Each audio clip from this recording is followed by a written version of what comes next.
Your first time back on a TED Women's stage. Nice to see everyone. It's always so nice to look out and see so many women. It's so not my regular experience, as I know anyone else's.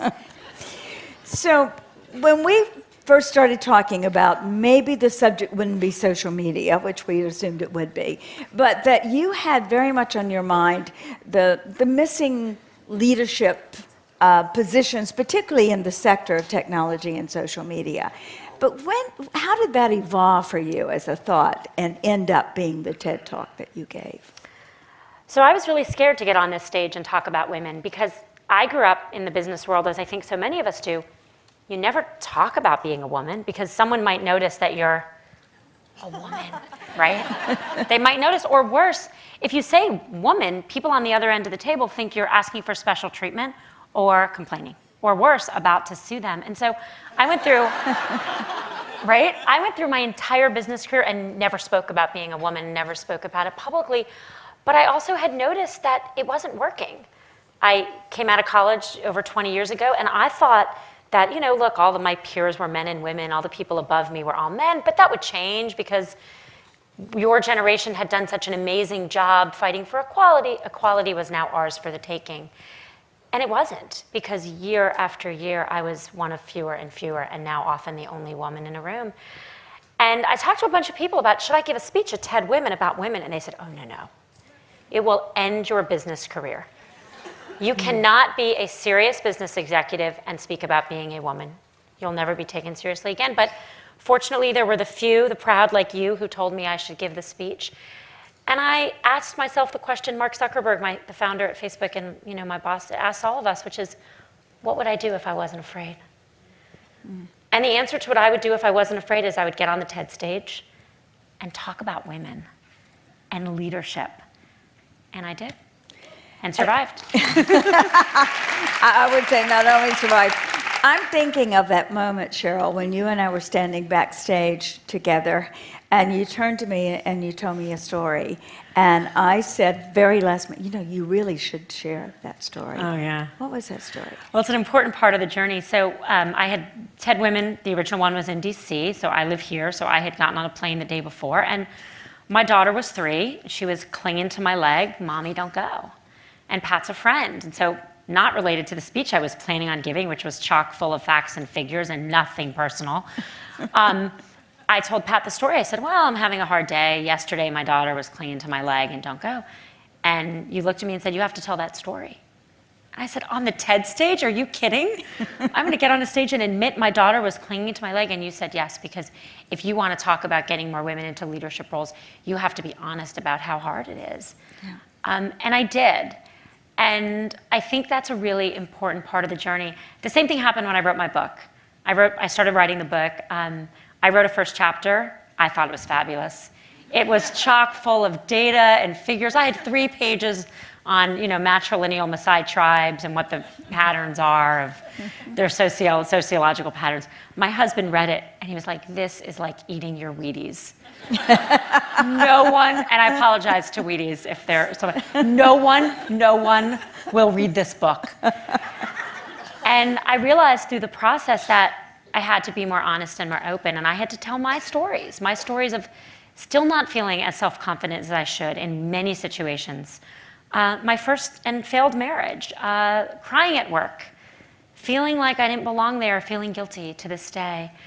And part of my journey, starting on this stage, going to Lean In, going to the foundation, is all about being more open and honest about those challenges so that other women can be more open and honest, and all of us can work together towards real equality.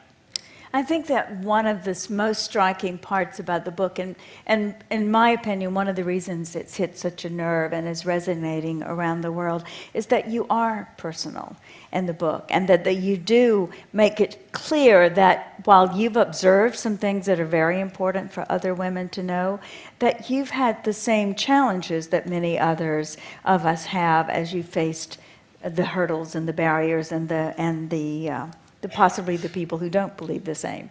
So talk about that process, deciding you'd go public with the private part, and then you would also put yourself in the position of something of an expert on how to resolve those challenges. after I did the TED Talk, what happened was, I never really expected to write a book. I'm not an author, I'm not a writer. And it was viewed a lot, and it really started impacting people's lives. I got this great, one of the first letters I got was from a woman who said that she was offered a really big promotion at work, and she turned it down. And she told her best friend, she turned it down, and her best friend said, you really need to watch this TED Talk. And so she watched this TED Talk, and she went back the next day, she took the job, she went home, and she handed her husband the grocery list. And she said, I can do this. And what really mattered to me, it wasn't only women in the corporate world, even though I did hear from a lot of them, and it did impact a lot of them. It was also people of all different circumstances. There was a doctor I met who was an attending physician at Johns Hopkins, and he said that until he saw my TED Talk, it never really occurred to him that even though half the students in his med school classes were women, they weren't speaking as much as the men as he did his rounds.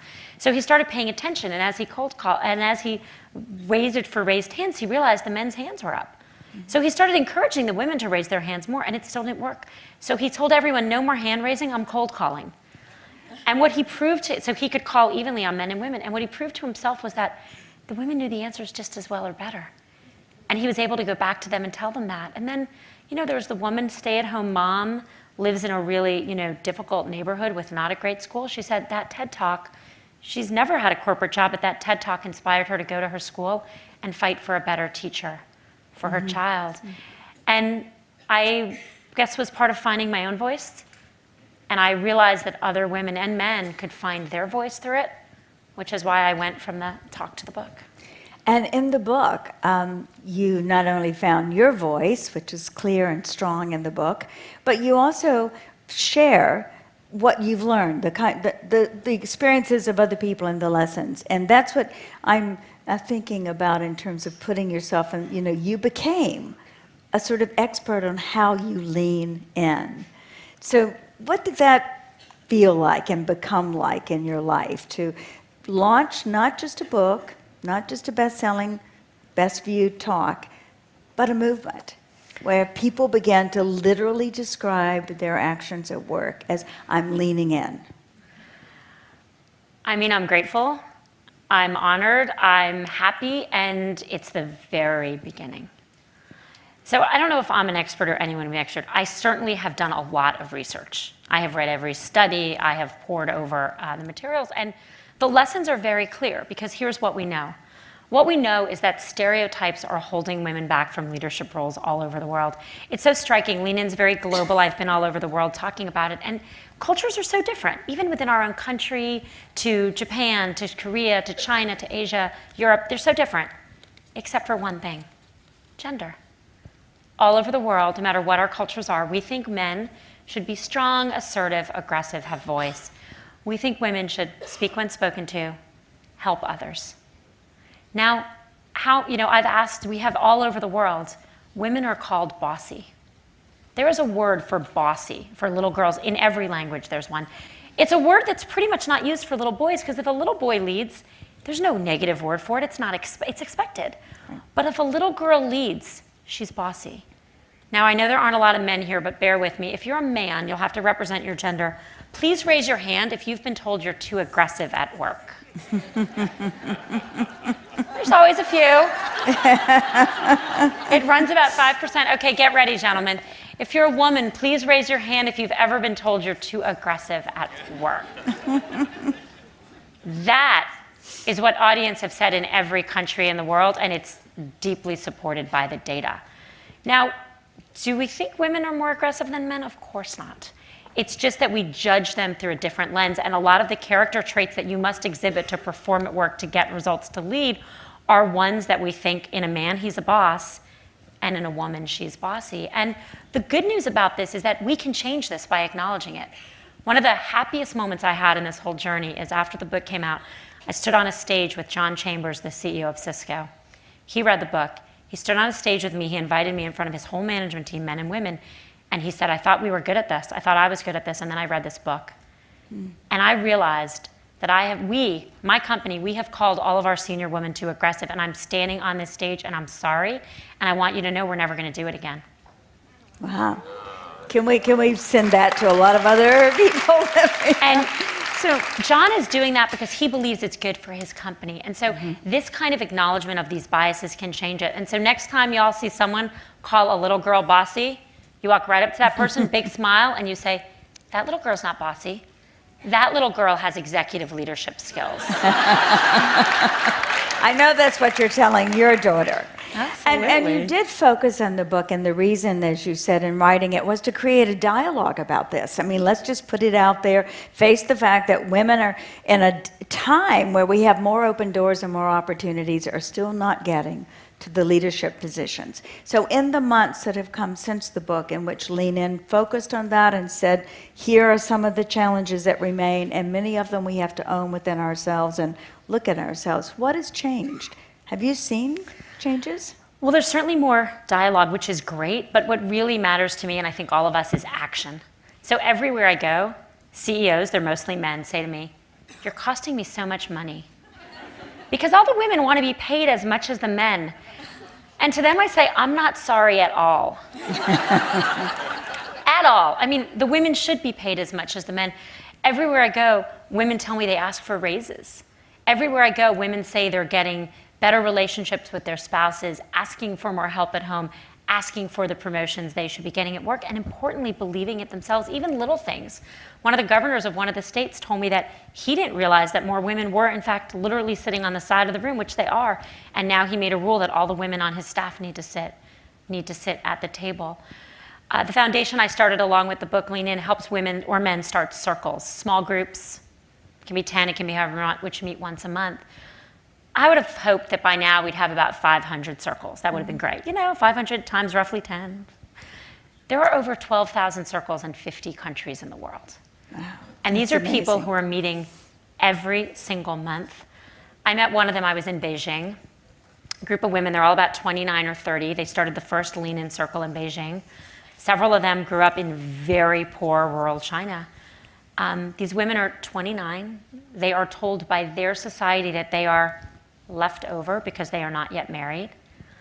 And the process of coming together once a month in the meeting is helping them define who they are for themselves, what they want in their careers, the kind of partners they want, if at all. And I looked at them, we went around and introduced ourselves, and they all said their names and where they're from. And I said, I'm Sheryl Sandberg, and this was my dream. And I kind of just started crying, right? Which I admit I do, right? I've talked about it before. But the fact that a woman so far away out in the world, who grew up in a rural village, who's being told to marry someone she doesn't want to marry, can now go meet once a month with a group of people and refuse that and find life on her own terms, that's the kind of change we have to hope for. Have you been surprised by the global nature of the message? Because I think when the book first came out, many people thought, well, this is a really important handbook for young women on their way up. They need to look at this, anticipate the barriers and recognize them, put them out in the open, have the dialogue about it. But that it's really for women who are doing that, pursuing the corporate world. And yet the book is being read, as you say, in rural and developing countries. What part of that has surprised you and perhaps led to a new perspective on your part? The book is about self-confidence and about equality. And it turns out everywhere in the world, women need more self-confidence because the world tells us we're not equal to men. Everywhere in the world, we live in a world where men get and women get or. I've never met a man who's been asked how he does it all. Again, I'm going to turn to men in the audience. Please raise your hand if you've been asked, how do you do it all? Men only. A woman, please raise your hand if you've been asked how you do it all. We assume men can do it all / have jobs and children. We assume women can't, and that's ridiculous because the great majority of women everywhere in the world, including the United States, work full-time and have children. And I think people don't fully understand how broad the message is. There is a circle that's been started for rescued sex workers in Miami. They're using Lean In to help people make the transition back to what would be a fair life, really rescuing them from their pimps and using it. There are Dress for Success groups in Texas which are using the book for women who have never been to college, and we know there are groups all the way to Ethiopia. And so these messages of equality, of how women are told they can't have what men can have, how we assume that leadership is for men, how we assume that voice is for men, these affect all of us, and I think they are very universal. And it's part of what TED Women does. It unites all of us in a cause we have to believe in, which is more women, more voice, more equality. If you were invited now to make another TED Women talk, what would you say that is a result of this experience for you personally and what you've learned about women and men as you've made this journey? I think I would say, I tried to say this strongly, but I think I can say it more strongly. I want to say that the status quo is not enough, that it's not good enough, that it's not changing quickly enough. Since I gave my TED Talk and published my book, another year of data came out from the US Census. And you know what we found? No movement in the wage gap for women in the United States. 77 cents to the dollar.